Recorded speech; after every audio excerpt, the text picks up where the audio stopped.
Well, hi again. Let's start our new chapter, which is on the neoliberal era, which roughly has started, according to different economists, between 1970s and 1980s. 1970s was actually the time of crisis, and kind of this crisis has evolved in 1980s into a completely into a kind of a new um, let's say, interpretation of US dominated capitalist system.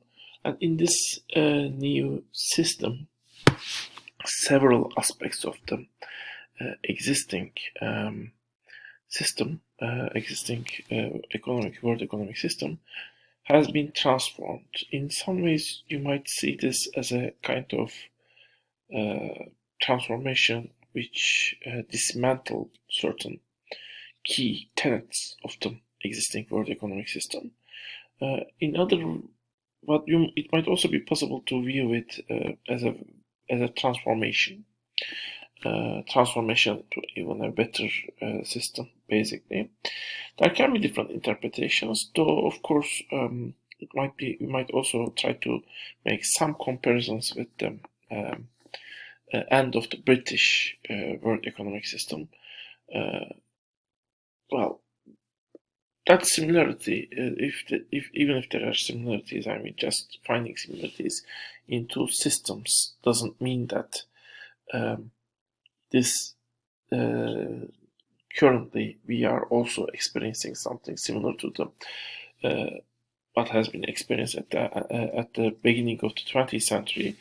Merely, I mean, the fact that Britain was not able to contain the system, and the system was at least transforming into a new system with a new dominant leader or hegemony.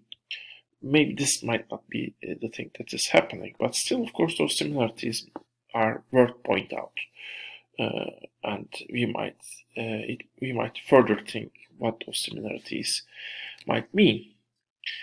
Let's start. So, as I said, there are several tenets, which were collapse of USSR, which was kind of, although USSR initially might be seen as a country which is anti-systemic, anti-capitalist system materialized. It might also be be seen as these anti-systemic movements contained, because the fact that anti-systemic movements are symbolized by a one country, to some extent also regulated by one country, might mean that, I mean, when you negotiate with this country, when you reason with this one country, you can also control the anti-systemic movements. More or less the same was also true for USSR. I mean, the anti-systemic movements in USSR now were associated with the United States and the system it represents. So, anti-systemic movements defining or even defending anti-systemic movements, both against USSR and the United States, was at that time not something easy, and actually this was something several countries tried to do. The Third World Movement was initially that kind of a movement, but as I said, it was not easy to be an independent country from both USSR and the United States. Usually those third world countries also at the end need to get some kind of support, however loose it is, either from United States or from USSR. Yugoslavia is a country which tried to be independent from the communist bloc, and famously Egypt is a country which was aiming to stay independent. Even though at the very first, it was before the Egyptian revolution, was kind of in the capitalist camp, you might say, USA camp, or capitalist camp. Washington Consensus, which is basically kind of and or at least kind of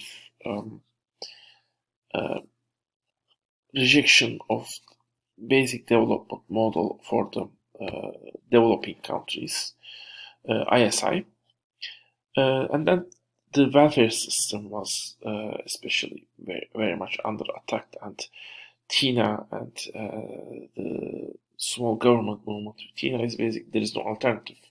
You cannot, which means actually you cannot have a system with where a certain life standard can be guaranteed that will actually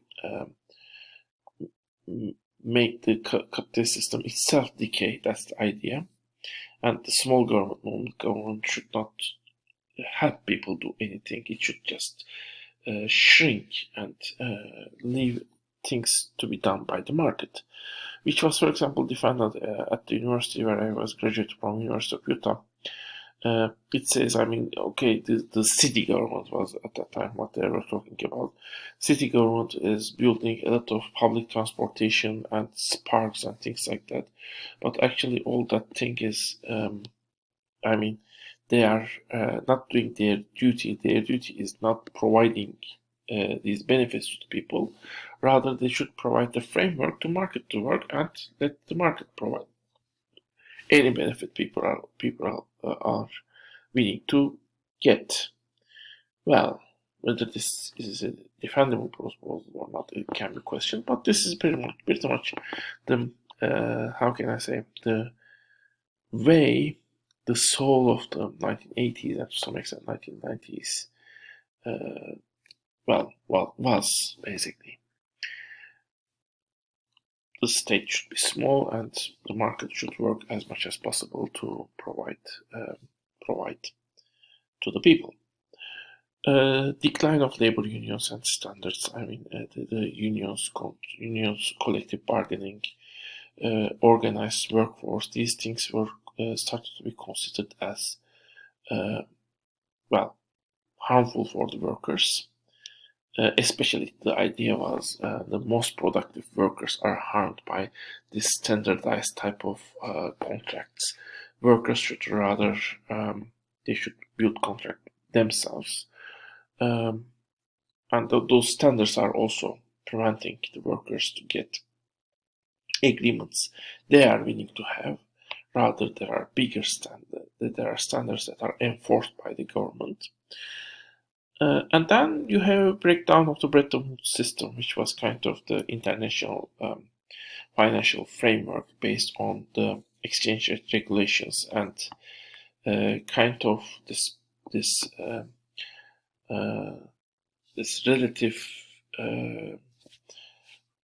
relatively fixed, or at least not so much varying value of the of currencies, national currencies, which in turn would hopefully help. That was what was hoped to help international trade to function as well as possible. That system itself has collapsed, and that collapse has also its defenders. So in a way, I mean, many different structures that were there were disintegrating.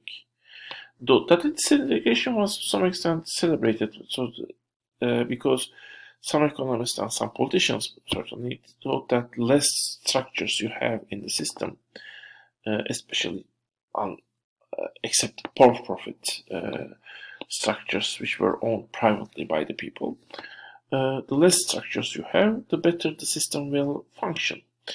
But also the institutions which were running the economic system, on which the US economic system were built, were also going down. So whether this is really good thing or not is something at least that needs to be thought of again and again and again. There has been a lot of discussion on it, but as new students who might be introduced to this picture as a whole at this point, you might think about it again, and you might also look for different arguments on what this picture means, basically. which materialized in 1970s, 80s, and to some extent 1990s. So, as a starting point, we should mention with the we should mention the stagflation in 1980s. Stagflation was something interesting because it was a time when both unemployment was increasing, but also the inflation was increasing. According to Keynes, the dominant economic view at that time, the crises were mainly materializing by the demand fluctuations in the economic system. And when demand fluctuates, it might create two types of crisis, not both at once. Either it creates inflation or it creates unemployment. When demand is too high, you have inflation. When demand is too low, you have unemployment. However, in 1980s, you had both of these things together. So obviously, the problem was not from the demand side. The problem was from the supply. There was something that was making the supply, the cost of the productivity of the supply go too low, which might be created by the fact that maybe the input costs for the supply were too high. So the crisis was created from the supply side, and actually the critiques of the Keynesian economics, they were supporting a new type of economics which they called supply side economics. The problems that were actually associated with the supply side. Well, ironically also, of course, I mean, the very much radical left economics, the Marxian economics, also mostly concentrates on the supply side, but the relatively more dominant central left economic view, which was Keynesian economics, was pretty much more interested in the demand side. Well, what was the reason of the stagflation? One explanation was the oil crisis, which the developing countries were experiencing with the Middle East. And Middle Eastern countries have organized, especially the ones with oil, and they have also organized other countries which were producing oil, and they have moved the oil prices up. And oil was consumed was an important input for all sectors, at least because of the transportation, which was done by oil, which might be the thing that has increased the input prices. But there were other explanations, especially the neoclassical economics, which was kind of more the pro-free market economics. The economists in this tradition also argued that the very high tax rates and the labor costs created by this union bargaining process, which actually increase the wages above productivity level and prevent workers to increase their productivity, because now wages fixed and the more productive workers don't get necessarily higher wages. These facts have also increased the labor costs, and all of these costs were actually behind the reason why the input costs for the companies were high. And the more serious problem was Keynesian economics did not have the remedy for this problem. It had remedy for the case when you have just inflation. It has remedy for the case when you had just unemployment. But when you have both unemployment and inflation, Keynesian economics doesn't have any solution. At least the most basic framework. You either increase the government spending or encourage more spending, try to increase spending in the economics, which will solve unemployment but create even more inflation, or you cure inflation by decreased spending and make other actors decrease spending, but this will increase the unemployment. Anyway, so was this end of the Keynesianism? Let's ask this question and the first part here.